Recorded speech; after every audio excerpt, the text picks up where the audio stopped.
Welcome back. In this video, I will demonstrate how to add and configure response assertion, a very useful component in validating the responses received from the application to help mark your test as passed or failed. I have opened the JMeter test plan from our previous demo on the listeners. As you can see, there are many listeners added. I'm going to go ahead and disable some of these listeners to keep the demo very simple. So I can select these listeners, right click and disable them. Disabled listeners does not execute during the test. Also, for the sake of simplicity, I am going to reduce the number of users to 1 and the ramp up period to 1 and the loop count also to 1.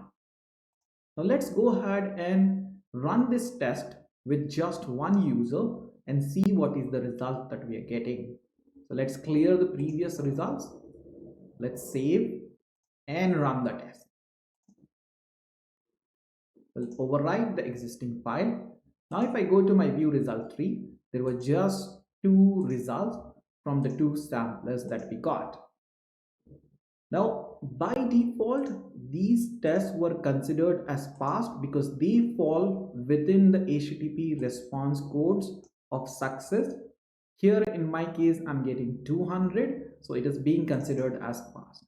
But I want to make sure that this test is marked as passed only if it is returning 200. In all other cases, it should be marked as failed. To do that, I can add a response assertion. I can right click my sampler and add assertion and select response assertion. Since this is an API call, I can keep the assertion only for the main sample. But if it is a web page, you might want to use main sample and subsamples. All right. Now, what do we want to assert? I want to assert the response code. So the field I want to assert is response code. We will select that. Next, what do we want to compare it against? Do we want it to be greater than, equals to, not equals to? I want it to be equals. So I'll select the matching rule to equals. And what is the value that we want it to be equals to? It's 200. So we can add a value by using the add button and we'll type in the value 200.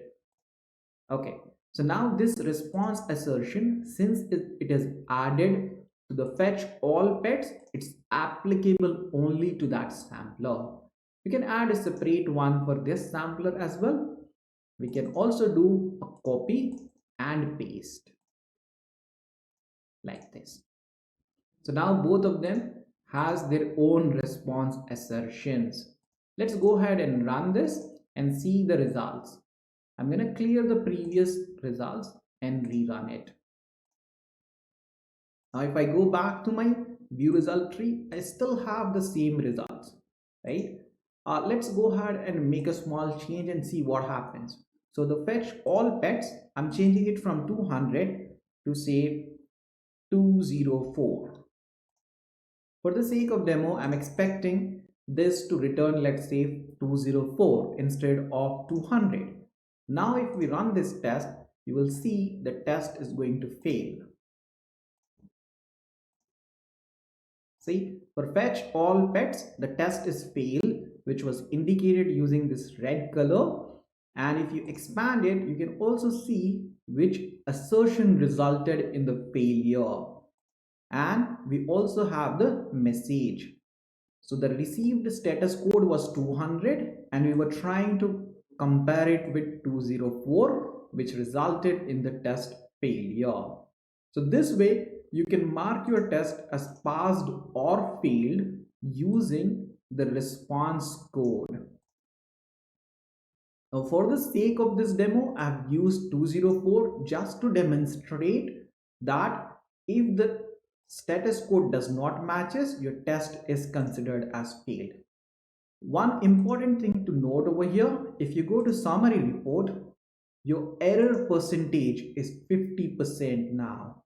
because this request resulted in a failure since the test failed due to the assertion. So out of two, only one request passed. So my error percentage went up to 50%. Design your assertions carefully because they are going to impact the error percentage of your application.